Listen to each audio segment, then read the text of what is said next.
वो पावरफुल है। तो एक के पीछे दूसरा भागेगा। एक माशूक है, एक आशिक है। आशिक पावरफुल होता है तो माशूक को पकड़ेगा या छोड़ देगा? पकड़ेगा ना, पकड़ लेता है। कैसे पकड़ता है? सिर्फ बिंदु रूप आत्मा को पकड़ता है या आत्मा के साथ साथ शरीर को भी पकड़ लेता है? आत्मा को भी पकड़ता है और जो मन बुद्धि रूपी आत्मा है उसके ऊपर भी कंट्रोल करता है और शरीर रूपी रथ को भी कंट्रोल कर देता है। उसे माता बना लेता है। धरणी को माता कहा जाता है, जो धारण करती है। किसको धारण किया? सर्वशक्तिवान को धारण कर लिया। क्या? जैसे दिखाते हैं भक्ति मार्ग में, रामायण में, कि शिव का धनुष था, सीता के घर में रखा हुआ था।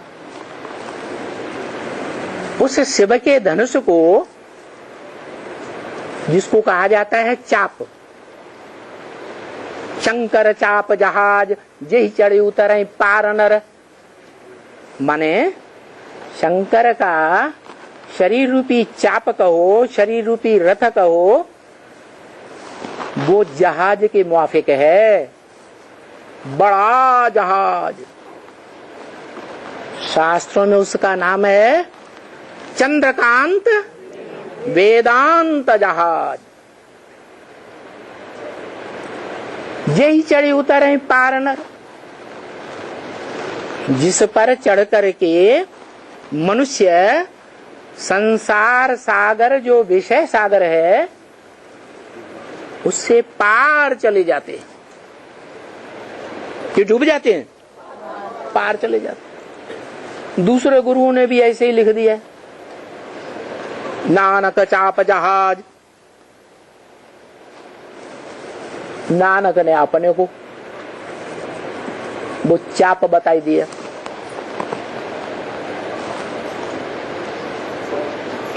तो मनुष्य गुरु तो नहीं चाप हैं, ऐसे रथ नहीं है। चाप धनुष को भी कहा जाता है। क्या? धनुष। उसको जितना लचीला बनाना चाहो खींच के मोड़ सकते हैं कि नहीं मोड़ सकते? मोड़ सकते। तो वो शरीर रूपी रथ ऐसा है कि पुरुषार्थ के रास्ते में बहुत मुड़ जाता है। लचीला है या टाइट है? पुरुषार्थ के रास्ते में वो जितना लचीला है, जिस लचीलेपन के कारण ही शिव बाप उस रथ का आधार लेते हैं। क्यों? क्योंकि नई दुनिया की स्थापना करनी है और पुरानी दुनिया का तो ये छोटा मोटा काम है क्या है? चलो स्थापना कर भी ली, जैसे धर्म पिताएं अपने धर्म के संगठन की स्थापना कर लेते हैं, परंतु क्या नई दुनिया की राजधानी स्थापन करते हैं? नहीं करते। अब भगवान को क्या करना है? पुरानी दुनिया का पूरा विनाश भी करना है, जो कोई भी धर्म पिता नहीं कर सके। और स्थापना के बाद नई दुनिया की पालना भी करनी है। तीनों काम करने, ऐसा रथ चाहिए। क्या? जिसकी यादगार बनाते हैं त्रिमूर्ति हाउस। ऐसा घर शरीर रूपी है त्रिमूर्ति हाउस, जिसमें तीनों मूर्तियों का पार्ट बजाने वाली आत्माएं काम करती हो। ज्ञान चंद्रमा ब्रह्मा भी पार्ट बजाने वाला काम करता हो चंद्रमा के रूप में।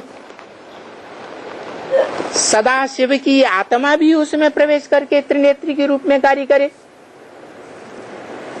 और शरीरधारी की अपनी आत्मा भी उसमें काम करती है। तो त्रिमूर्ति हाउस हुआ ना। उसकी यादगार में त्रिमूर्ति मार्ग नाम रखते हैं। कैसा मार्ग? ऐसा परम प्रसिद्ध त्रिमूर्ति मार्ग, ऐसा रास्ता जिस रास्ते पर दुनिया की सारी मनुष्य आत्मा उसी रास्ते पर चले। जिस रास्ते पर चलने की उसने परंपरा डाल दी। किसने? किसने है? शिव बाबा का नाम क्या है जिसमें तीनों की बात आ जाती है? त्रिमूर्ति शिव। क्या नाम है? त्रिमूर्ति शिव। वो त्रिमूर्ति शिव जब आता है तो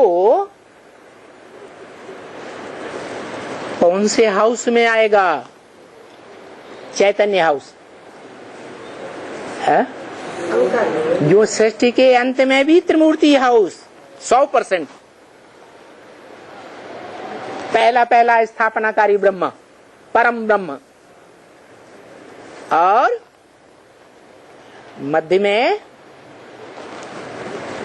पुरानी सृष्टि का विनाश करने वाला शंकर, और अंत में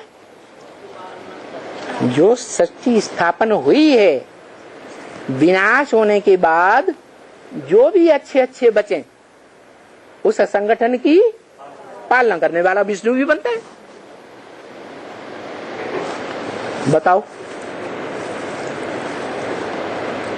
कभी सुना कि शंकर जो कहा जाता है वो ही अंत में त्रिमूर्ति शिव बनता है? आदि में भी, सृष्टि के आदि में, रुद्र ज्ञान यज्ञ के आदि में भी क्या था? त्रिमूर्ति हाउस था, जिस हाउस में शिव बाप प्रवेश करते हैं। तो वो कहता है चैतन्य त्रिमूर्ति हाउस कि मुझे याद करो।